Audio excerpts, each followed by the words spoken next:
Luto kami ng coconut candy. Pamilyar ba kayo sa ganitong mga klaseng candy?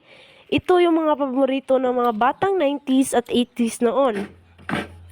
Dalawang sangkap lang ang gagamitin natin upang makabuo ng ganitong kasarap na candy.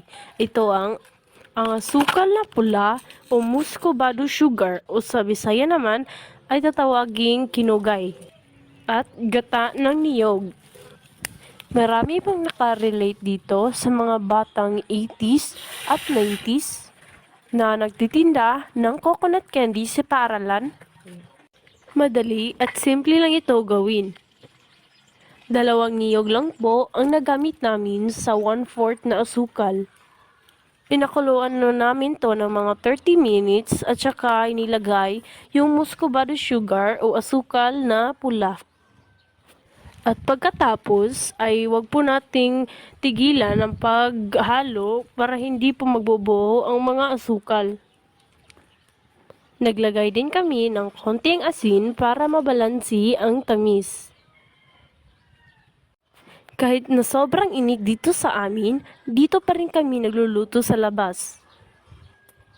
Pinagtulungan naming magkakapatid ang paghalo-halo dito. Naghanda na si mama ng papel hapon at saka ginupit niya ito dahil ito ang gagamitin nating wrapper para sa ating gagawin na coconut candy.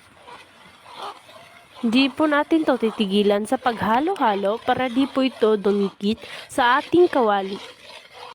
Tignan nyo po ito, malapit na po ito maluto. Dito po namin ilalagay ang naluto na coconut candy sa balat ng puno ng saging o sa Bisaya ay tinatawag naming bani para hindi po ito dumikit. Alam nyo ba na napakabango at napakasarap na ito tikman? Kaso nga lang, napakainit pa.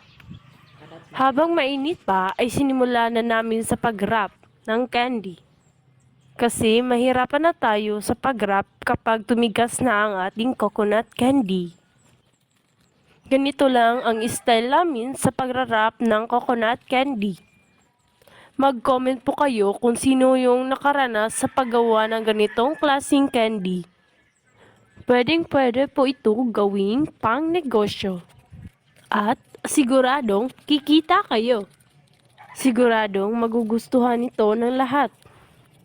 At ito na po yung mga finished product natin. Hanggang dito na lang. Sana nagustuhan nyo ang aking voiceover.